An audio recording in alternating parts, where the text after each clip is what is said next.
god, the music. Oh my god. Oh my god.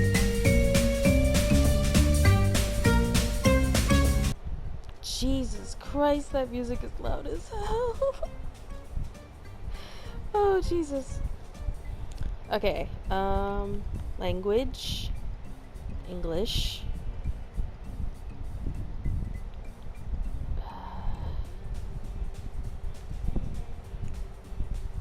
In Spanish. I'll turn that off because I'm going to be reading it. Okay. Hail my Taco Legion, welcome back to my channel. Today we are going to be trying a game called Blind Men. I'm not entirely sure what it's about. I think it's like spies or something. I'm not really sure. It was on sale. Looked interesting, so here we are. Just gonna dive right in. When I was 7, I was sent to live with my uncle. I had just lost my parents to a car accident, the same one that left the right side of my face disfigured. He did his best to make me feel welcome, but it wasn't enough. Bullied by my peers and ignored by people that were supposed to help me, I didn't fit in anywhere, and I spent most of my childhood thinking that it was somehow all my fault. One day, after I came home crying, my uncle pulled me aside and said to me, "People are fools, Keegan. Blinded by their own stupidity, they seek to destroy what they don't understand.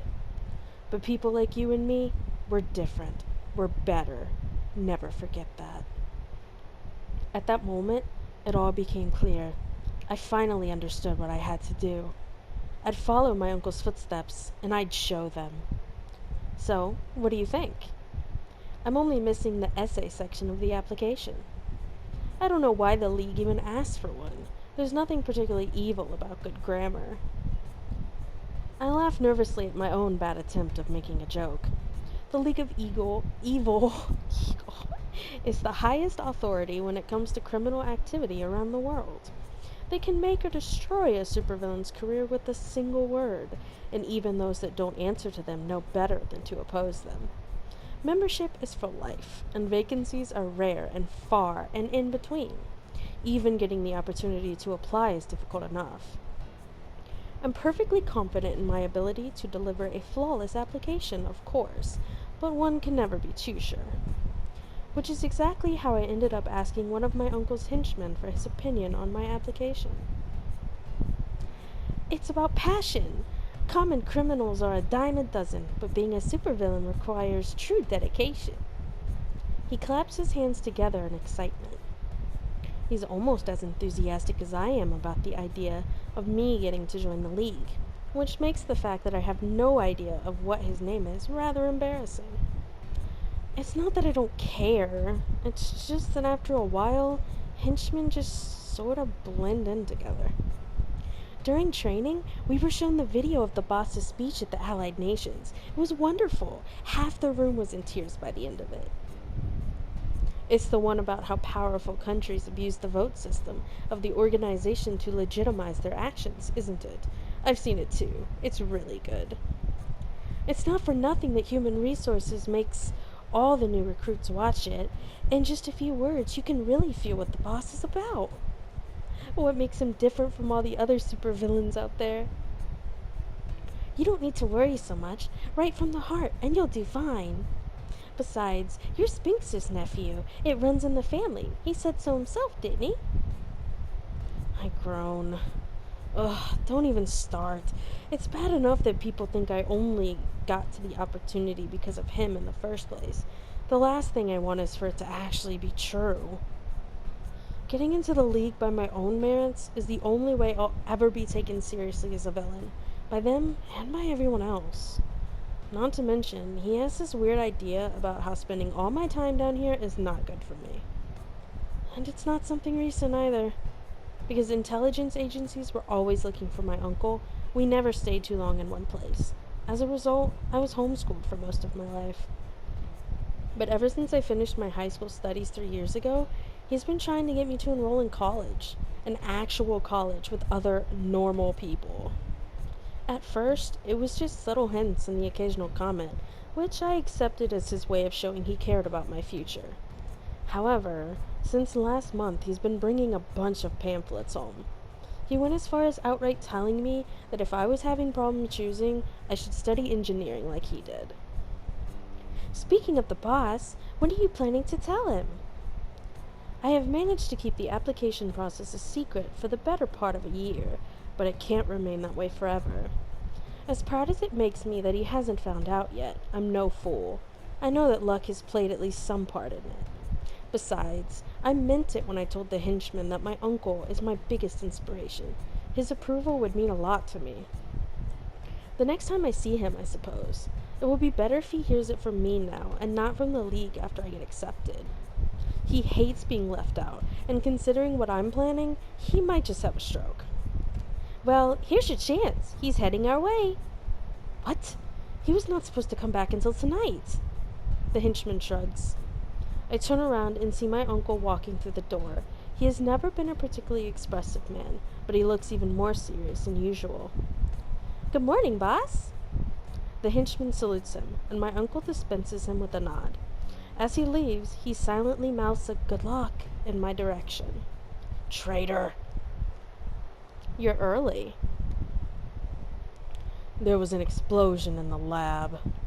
There's toxic material everywhere, and since it will take the cleanup crew a few hours to get rid of it, I told everyone to go home for the day. I look down and notice that his clothes are stained with some kind of black substance. Instinctively, I take a step back. He looks down as well, shakes his head, and waves his hand in a dismissive gesture. This is just oil. I was working on some of my old prototypes when I was informed of the explosion. Anything I can help with, boss? No. I want to clear up some space in the storage room. I'll get rid of whatever I can't get in working condition. And how many times do I have to tell you that you don't need to call me that? Sorry, I spend so much time with the henchman it rubs off after a while. Among other things. Uncle, really? That was years ago, and it only happened once. As far as I know, only because he got eaten by a shark before it could happen again. Yes. The time the feeding cage malfunctioned and our perfectly trained sharks decided to have him for lunch instead. What an unfortunate coincidence. The corner of his lips quirks up in an amused smile. I barely resist the urge to roll my eyes. Have you had time to go through the pamphlets? The entrance exams begin next month, so you have to submit your papers as soon as possible. I spoke with Madame Mansis. She said that if you're interested in moving to America, she'd be happy to help with anything you need. Ever since she retired, she has amassed quite a bit of contacts in the Board of Education. In fact, if you get everything else ready before next Friday, she'll personally write you a recommendation letter. I've met her a couple of times. She was a proper villain, the kind of woman that never does things out of the kindness of her heart, meaning that he either asked her for a favor or she owed him one. Either way, I bet he's only telling me this so I feel pressured into enrolling. I'm glad that you brought it up, because I've been meaning to talk with you about that. You have? Does that mean that you've chosen a college already, then? Not exactly. Not exactly. Keegan, cut to the chase. What if I didn't want to go to college? He stares at me in silence for what feels like an eternity. Finally, he closes his eyes and begins to rub his temples. We've been over this before. You need to do something with your life. You do a good job around here, but you can't keep running around with the henchmen forever. Wait, just hear me out. The reason I don't want to go to college is because I want to become a supervillain, just like you. In fact, I've already contacted the League. They think I've got a lot of potential, Uncle. They are just waiting for me to submit my full application. When did you even have time to do that? Save it. That's not important. Helping me out and being an actual supervillain are two completely different things. The League's application process is infamously hard for a reason, Keegan. Many people have died trying to impress the Council. Why do you even want to be one? Uncle, please. I've gone through the curriculum of every major college in the world, several times actually. They've got nothing to teach me. I could go straight to a doctorate for about every field I'm interested in.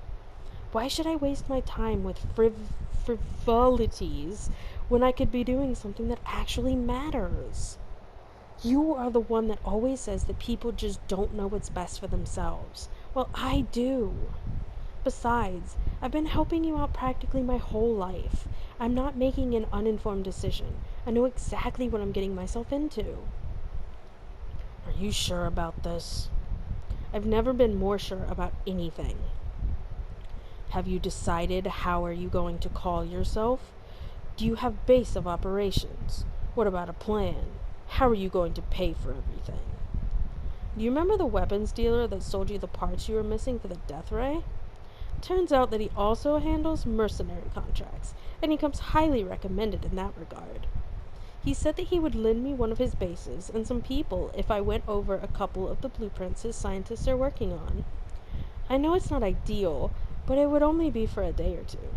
After I'm accepted in the League, I'll have enough resources to get my own. He crosses his arms, and there's another moment of silence. If you are serious about this, I won't be the one to stop you, but you are going to do this properly. Call the weapons dealer and tell him that you won't be needing his services anymore. You'll use my lair and my men. We'll draft a contract, and if anybody asks, you rented them.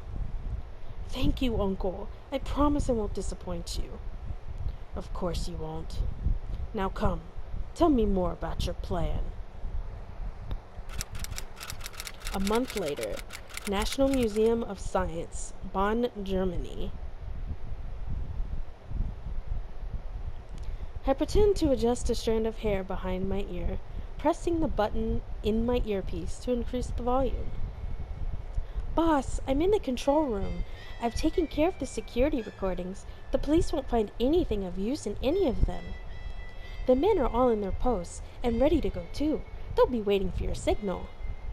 I'll stay here for a little longer to keep an eye on things. Please let me know if you understood. I nod. All right, see you in the auditorium, boss. As an aspiring supervillain, particularly one hoping to join the League, there are two things to be taken into account when it comes to carrying out plans: visibility and chance of success. Just like there's no point in doing something so uninspired that it barely makes it to the local news, there's no point in getting arrested on national television. Finding balance is key, and that's exactly why I've chosen Bonn's National Museum of Science as my target. It's a beautiful place, and just like its research center hosts many important scientists, its vault is home to a lot of rare and expensive equipment. Despite that, under normal circumstances, there wouldn't be anything particularly worth stealing here. But starting today, the museum will be hosting the Schultz-Holt collection of rare minerals, its main piece being the famous Ingelog diamond. Besides being one of the largest cut precious stones known to man, its purity and chemical composition make it one of the most versatile energy conductors in the world. In addition to the exhibit itself, the museum board has also invited Professor Schultz to give a conference at the end of the inauguration party. Schultz is both a geologist and a political activist, and he's greatly respected in both fields.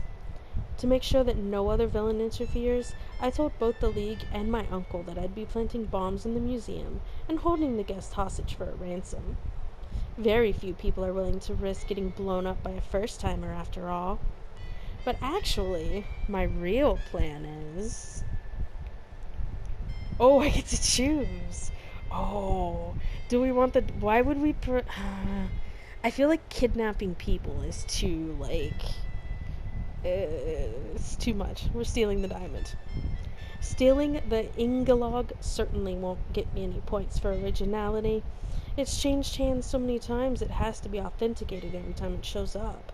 But with so many important people here, a robbery is bound to get all the media attention I need, and then some. Besides, I can think of a thing or two that I can do with the diamond itself in the time that it takes me to find a buyer for it. It's a great plan if I say so myself. If my nerves don't kill me first, that is. Until Schultz's conference begins, there isn't much for me to do except wait. The only reason I got here at the beginning of the inauguration in the first place was in case the henchman needed me for something. Unfortunately, that also means that I've had plenty of time to go over the plan in my head, including all the little details that could go wrong. I hate to admit it, but my uncle was right. Being the mastermind of a plan instead of just another person helping out is a completely different experience. But it doesn't matter. When I join the League, I'll get to tell the story whichever way I want. None of the boring parts, none of the doubt. Everything was perfect on the first try. In the end, I decide to go grab a drink at the bar while I wait. The bar is actually more of a counter in one of the corners of the lobby than its own separate place. It's meant for people who want to get something to drink without having to find a place at one of the tables or wait for the servers to take their order. As I approach, the first thing I see is a man surrounded by a small group of people, most of them women. I can't get a good look at him from over here, but every once in a while the whole group erupts in laughter. After the third or so time that it happens, the bartender walks over from behind the counter and says something to them.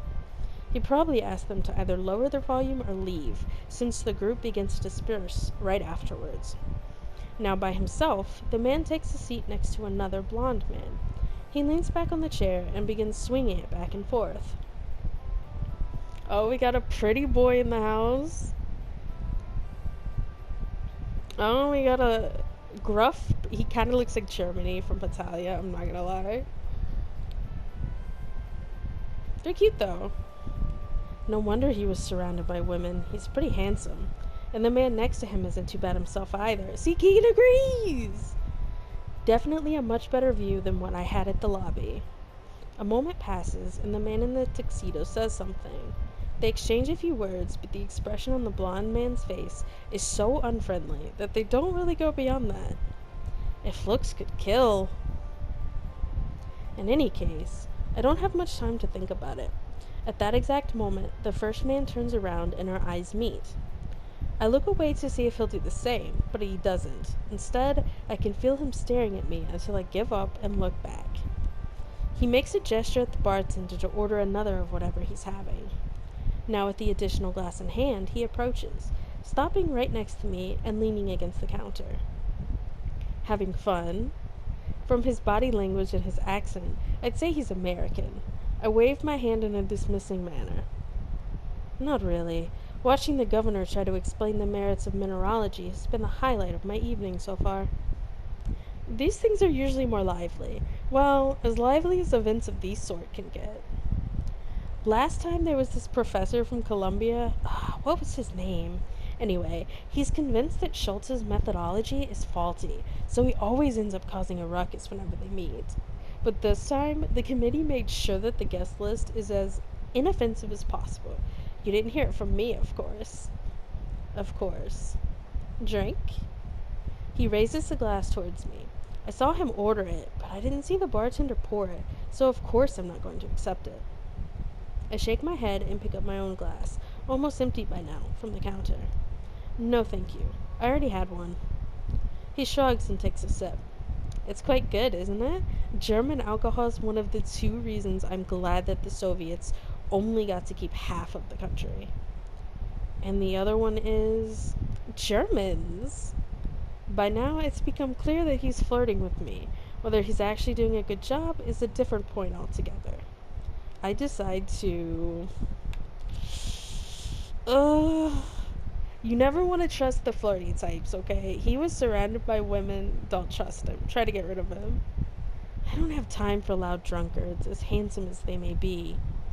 He laughs, puts down one of the glasses, and offers me his free hand. I resist the urge to roll my eyes and instead offer him a tight-lipped smile. The handshake lasts a couple of seconds more than strictly necessary, and instead of simply letting go at the end, he slides his fingers across my palm. I raise an eyebrow, but I don't say anything. He's not even being subtle about the way he's ogling me.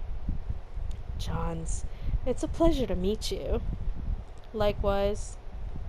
Don't take this the wrong way, but you look kind of young for an academic. I'm still an undergrad. I'm hoping for a chance to discuss my thesis with Schultz before I submit it. Asking Schultz for his opinion? That's quite a high bar you've set for yourself. What's your thesis about? It's kind of complicated. I'm a smart man. Go ahead, try me. God, why won't he just leave? In simple terms, I'm researching ways to improve the accuracy of the tools used to locate and harvest petroleum deposits. It would make extraction quicker, cheaper, and more environmentally friendly. That's very impressive, even more so for an undergrad. With a grin, he puts a hand on my shoulder and leans closer to me until his face is practically touching mine. His breath feels hot against my ear, and mixed with the faint smell of alcohol coming from him, it's enough to give me goosebumps. Not the good kind, unfortunately. I take a step back to put some distance between us, hoping to throw him off balance. But instead of letting go or falling, he takes a step forward without so much as missing a beat. We actually end up closer than we were before.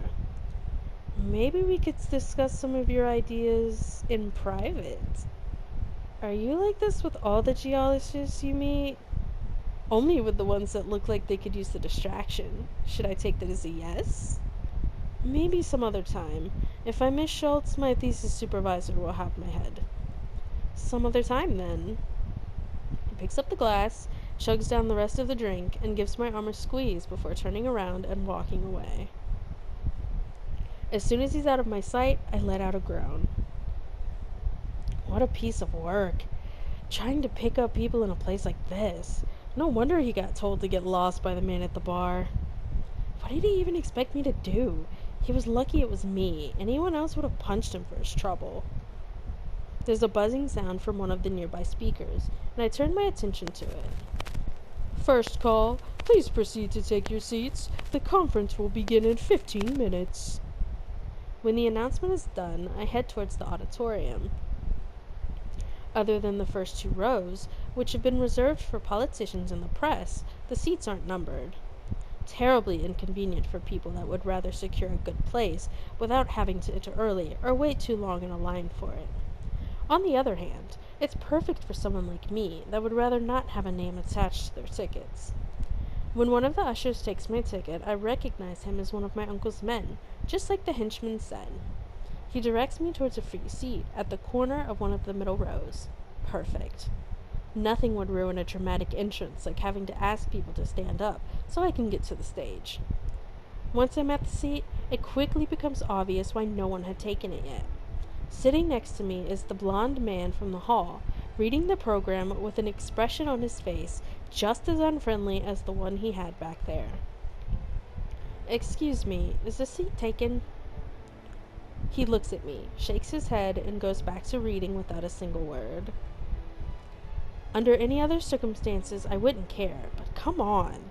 He talked to the other man at the bar, and I don't get more than a side glance? It's entirely possible for him to just be some regular guy with bad social skills and poor German, but he didn't even attempt to answer in English either. I decide to give my gut feeling a try, and leaning closer to him and lowering my voice so that no one else will hear, I begin to speak to him in Russian. I've heard that Russians have a lot of trouble getting travel permits nowadays, even those who have never been to the Soviet Union. I can't even imagine how hard it must be for actual Soviets to get out of their country. That gets his attention, enough to put down the program and turn to face me. He looks like he's assessing me and trying to intimidate me at the same time. If I'm completely honest with myself, why am I interested in talking with him? 'Cause he's gorgeous. Look at him.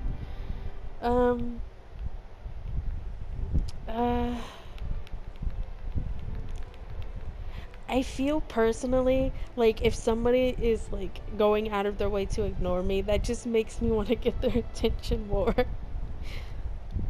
It's a matter of pride, really. Exactly. Being related to a supervillain and soon to be one myself, I may need to keep a low profile, but I won't stand for being so blatantly disregarded. Having an interest in geoscience is not a crime either. His German doesn't have any less of an accent, but because he doesn't have to whisper, it's actually easier to understand. Of course not, but you do know that he'll be giving the conference in German, don't you? And frankly, the translators the museum usually hires are terrible. It's not even close to being the same experience.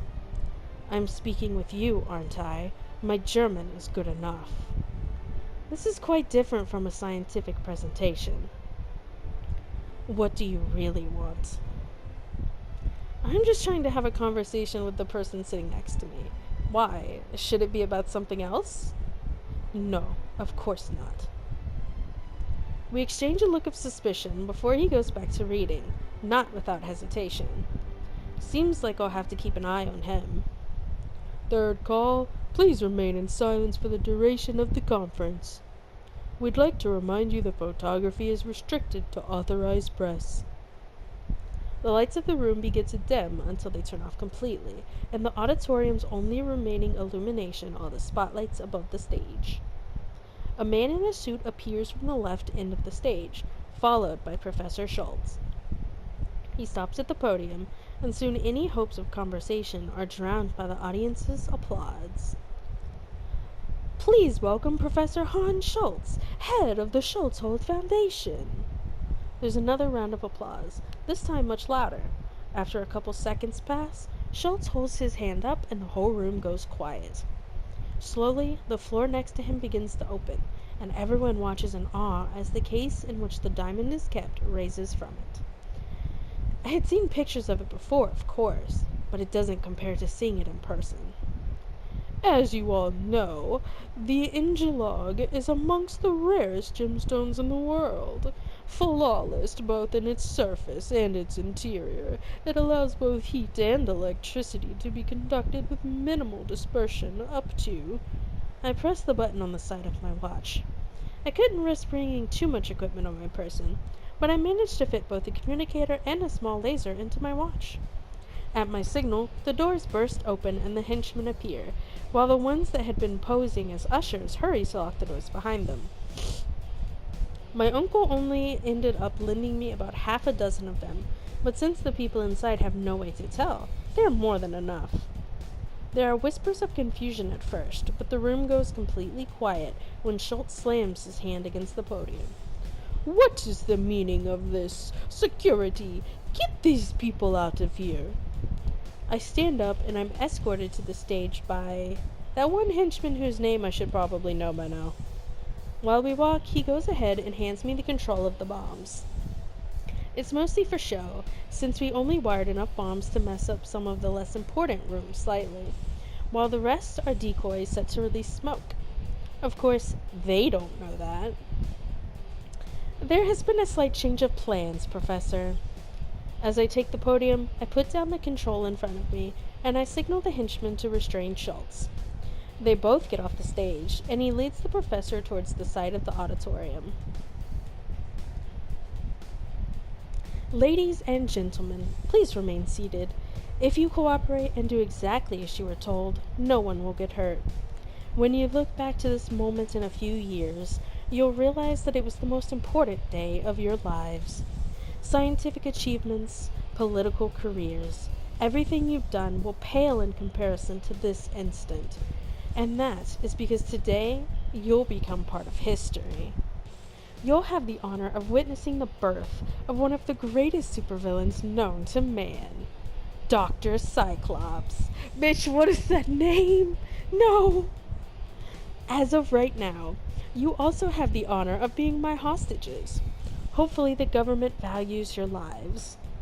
I'm briefly interrupted by the sound of talking coming from amongst the seats. I decide to ignore it and continue. Enough to pay the... When it happens again, I stop speaking and begin to look over the crowd, searching for the source of the interruption. Most of the guests have either a look of fear or discomfort on their faces, and some of them even shake their heads when they notice me looking at them. What do I have henchmen for if they can't even keep people from talking at the same time as me?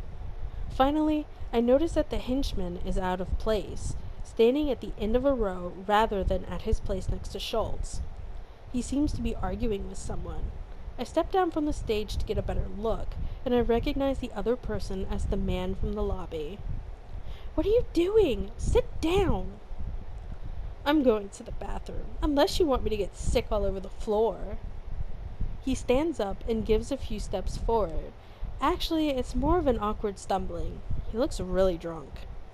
Hey, I said you weren't going anywhere! The henchman grabs his arm to stop him. Suddenly, the man turns around and punches him square on the nose, knocking him out cold in the process. Stepping around the henchman's unconscious body, he puts a hand inside his jacket and takes out a gun. At first, I'm amused by the idea of getting shot by an overeager drunk, but he manages to point it right at me just fine. Agent Hunter Global, you're all under arrest. Shit. People begin to turn to look at him, whispering to each other until the crowd's attention is divided between the two of us. Meanwhile, none of the henchmen move, unsure of what to do. The only security on site was supposed to be the museum's guards and some of the local police stationed outside. There was nothing to make us think that an agent of Global would be here, let alone armed. The henchmen could deal with him through sheer numbers alone, but I need them to keep control of the crowd. If everyone begins to panic, it's not going to be good for any of us. I decide to try and bluff, so I shrug and laugh it off. Nice try, but you wouldn't risk a shootout in a room full of civilians, or for me to blow this place sky high. I pick up the control and put my index finger on the big red button on the middle of it. See this? My men have put bombs all around the museum. One false move, and I'll push it. With you still inside? No, I don't think so. As for your henchmen, my aim is pretty good, and something tells me none of them wants to be the one that gets their boss shot. Guess we'll have to see who's faster. Get him! The henchmen are getting ready to fire when I'm blinded by a flash of white light. Out of instinct, I drop the control and raise my arm to cover my good eye, but the movement makes me lose my balance and I end up falling back. Grenade! Everybody get down! Hold your fire! My vision is blurry, so much that I barely see the second flash of light when it goes off. I hear the people begin to scream, but the noise sounds distant, as if I was in another room altogether. It's not much of a relief, but at least that means that they were flashing grenades rather than fragmentation ones. It takes a couple of seconds for my eyesight to come back completely, and a couple more for me to regain enough strength to be able to stand up. I look around. Half of the henchmen are on the floor, covering their ears in pain, and the other half still looks too confused to do anything. Upon realizing that no one is blocking their way anymore, the people in their seats begin to run towards the exits in panic, pushing each other and screaming. By the time the henchmen try to regain control of the situation, the whole room has descended into chaos. In front of me, Agent Hunter points his gun in my direction and begins to approach, or at least he's trying to. His hand is shaking so much that it's obvious that he's just as disoriented as I am. I frown. If it wasn't him, then who? He looks at me, then at the floor, and stops. I look down as well and realize why. It's the control! He hurls himself forward and grabs it. I take the opportunity to kick the gun out of his other hand, but he holds onto my leg and pulls me down with him. We both end up on the floor, trying to wrestle the control out of each other's hands. While Hunter may be stronger, right now I'm the one in better condition, so I manage to hold my own against him. We keep rolling around on the floor until I manage to flip him over and pin him down. Has someone ever told you that this is your best angle? Shut up and give it back! As we continue to struggle for the control, I notice someone get on the stage out of the corner of my eye. I turn my head and see the blonde man from the lobby walk up to the diamond's case and lift it up. It's a brief distraction, but it's enough to give Hunter the upper hand he needs to push me off. When I fall back, the control is sent flying into the air, and Hunter and me stare at it as it lands right on the detonator. Well, shit. Of course, nothing happens. It's a decoy, isn't it? Hunter shakes his head in disbelief, wiping a bead of sweat from his brow with the back of his hand. But instead of looking angry, he seems rather amused by the whole situation. Having decided that this immediate business with me is done, he runs past me and onto the stage to catch up with the other man. They begin fighting over the diamond right away, trying to keep the other from getting a proper hold on it. They're pretty evenly matched at first, but the longer the fight lasts, the more Hunter struggles to keep up. Whoever the Russian is, it's clear that he is not just a random guest or some opportunistic thief. It will be an easy mission, they said. No one cares about that old rock anymore, they said. Why does the KGB even want with it? Don't you commies dislike everything that may be worth more than a ruble? Be quiet. That diamond is the property of the Soviet government. I've come to take it back. Global and the KGB? I knew there was something odd about those two. I feel someone pull my arm, and I turn to see that the henchman has finally regained consciousness. His nose is bleeding from Hunter's punch, and he has a split lip. He's pretty lucky that he didn't get trampled by the people on their way out. Boss, we should leave.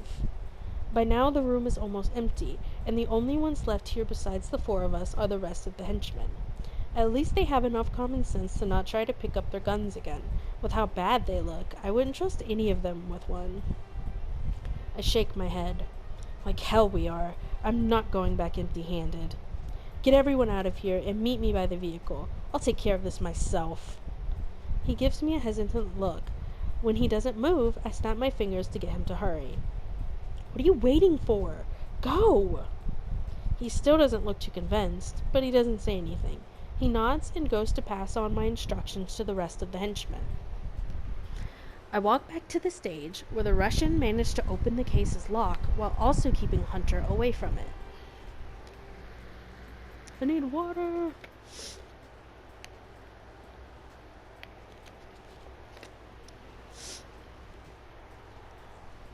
There's no way I can take them out both on my own and get away with the diamond. But if I wait for one to deal with the other, and I corner whoever gets it on his way to the exit, I may have a chance.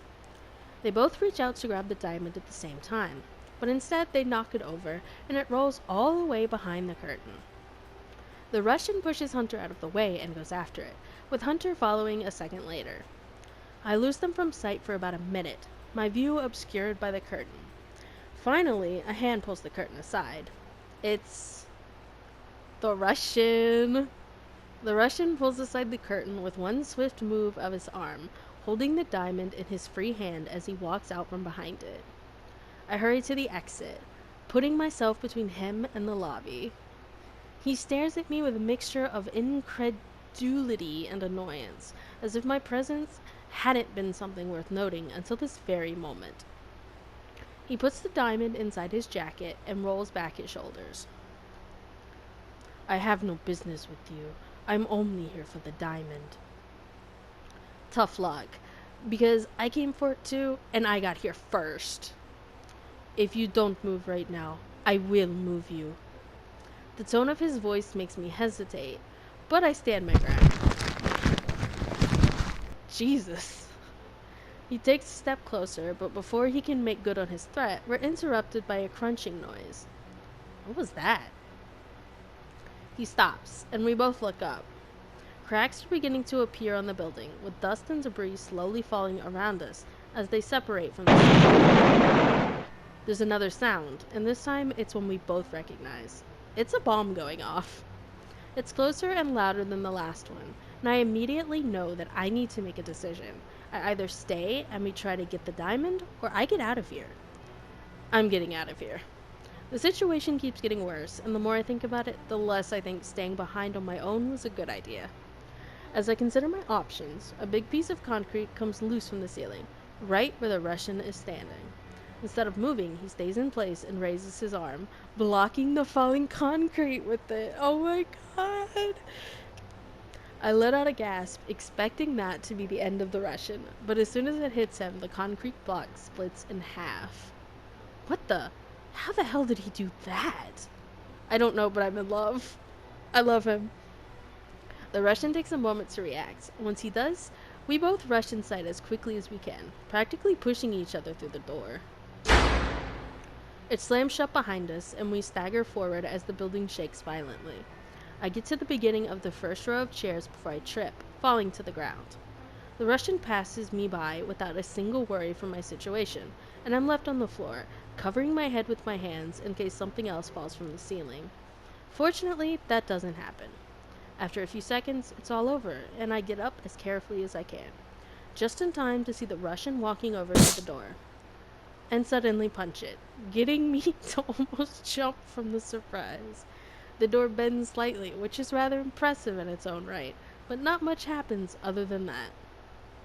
Under any other circumstances, my mind would be racing with possibilities about the Russian, but for the moment, I'm more focused on the door. Museum doors aren't usually that strong, so there must be something on the other side applying pressure to it. Probably a steel beam? In that case, we won't be able to leave the building through there anymore. I'm so deep in thought that I don't notice when he turns around, getting close enough to grab me by the neck of my shirt and slam me against the nearest wall. You have 10 seconds to explain what happened before I decide to kill you. I begin to wave my hands, trying to get him to understand that he's grabbing me too tightly for me to speak. He seems to realize this and loosens his grip slightly, just enough for me to actually get words out, but I still have trouble breathing. I can't explain if I can't breathe. Then I suggest that you talk before you run out of air. I let out a strangled cough. The bombs were all decoys. I couldn't have set them off even if I wanted to. He lets me go and takes a step back to give me some space. I fall down, barely managing to prop myself up by leaning against the wall. I take a moment to catch my breath, rubbing my neck as I stand up. And how do I know it wasn't one of your people? You threw the flashbangs, didn't you? Oh my god, there's a spider coming from my ceiling. Oh my fucking god. Oh my god. I am going to die.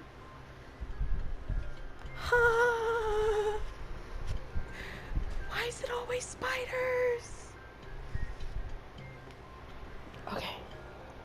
Okay, we're good. Everybody's good. We're fine. And how do I know it wasn't one of your people? You threw the flashbangs, didn't you? It's your fault we're here in the first place. If you hadn't interrupted me, we'd all be home by now. If you'd had better intelligence, you wouldn't be here. Whoever got it for you did as much of a poor job as the American. Excuse me? Last time I checked, there were 2 of us trapped in here. You must be a very poor agent if you got stuck in this situation, despite having better intel than either of us. He crosses his arms, giving me a silent frown. I can't help getting a smug sense of satisfaction from it. I turn around and walk away, trying to remember what other ways of getting out there are. My first idea is to try to climb the stage to get to the stage door, but I discard it as soon as I realize that there's too much rubble for me to go through.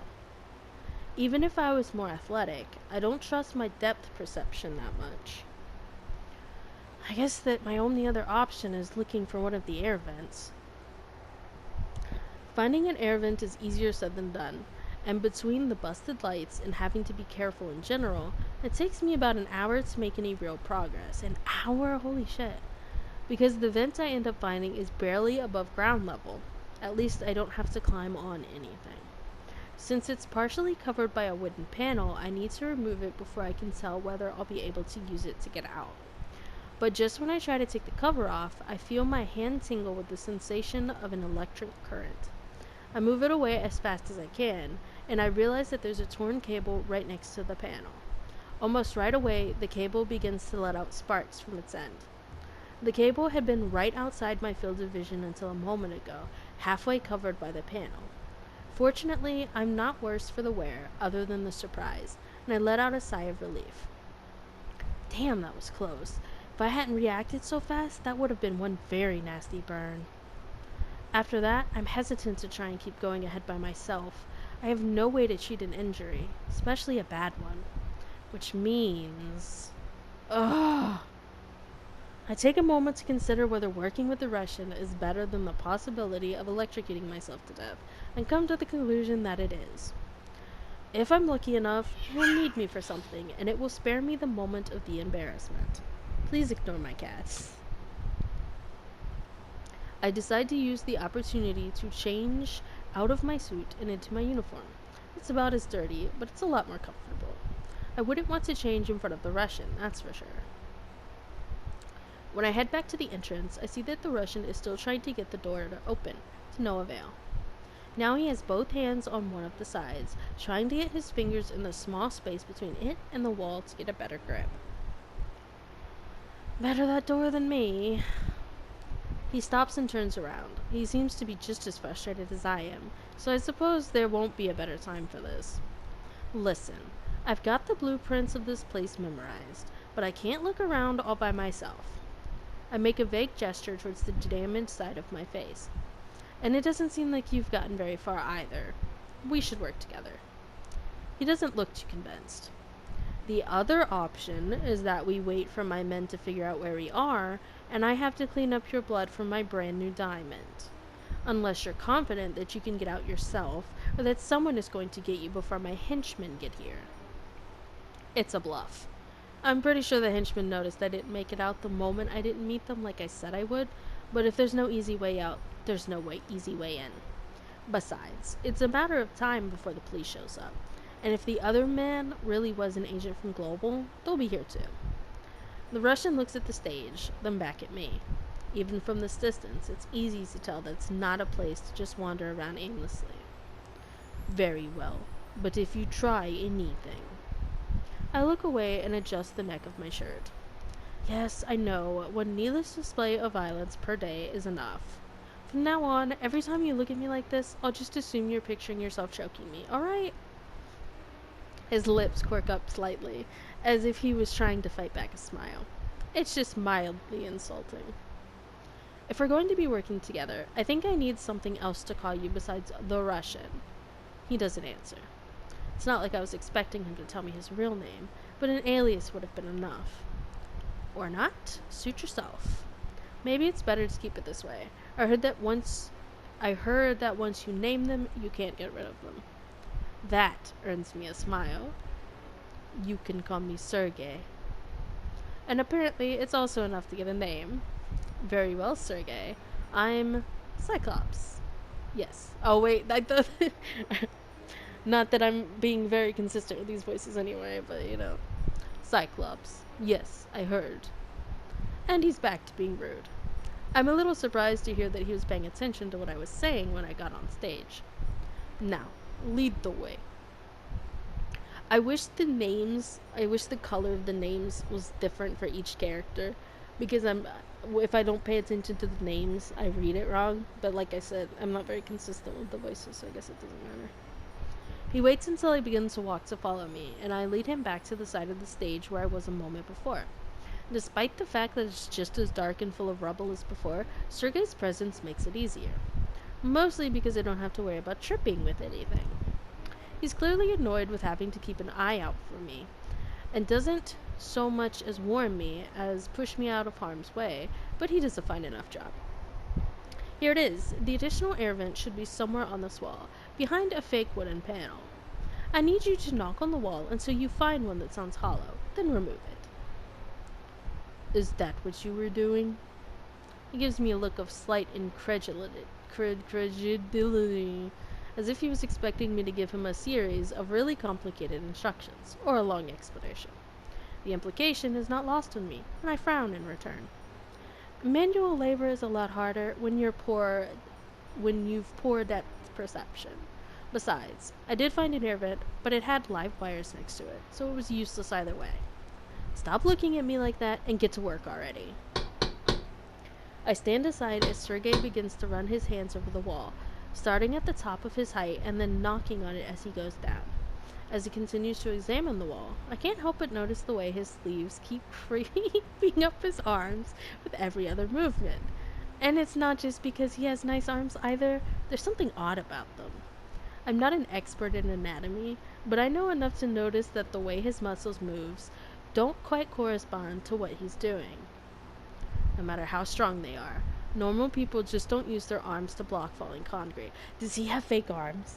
Does he have robot arms? He held me against the wall so effortlessly, too. He's a superhero, bro. He isn't some ordinary agent. I just know it. I could easily ignore it since it's not directly related to our situation, but human modification of any kind requires pretty high-end technology. It's not the first thing that comes to my mind when I think of the Soviet Union. My curiosity won't let me be until I get some sort of information out of him. Considering that he almost couldn't be bothered to give me a name, The chances that he tells me something about him just because I ask are slim. I have an idea that doesn't require his cooperation, but the downside is that if for some reason I'm wrong, he's going to be really pissed. Really, really pissed. Okay. I am going to end this here. I'm enjoying this so far. I mean, it's a bit much for me to read because I'm not used to reading aloud, and I'm actually terrible at it, and I'm not good with voices. But I'm enjoying it. It seems fun. I'm excited to see where this goes. You know, I'm gonna choose the Russian if there's a romance aspect to it. I don't know if there is, but you know we're choosing the Russian because he is gorgeous, and the other man just gives me the creeps. So yeah, thanks for watching. I'll see you in the next one.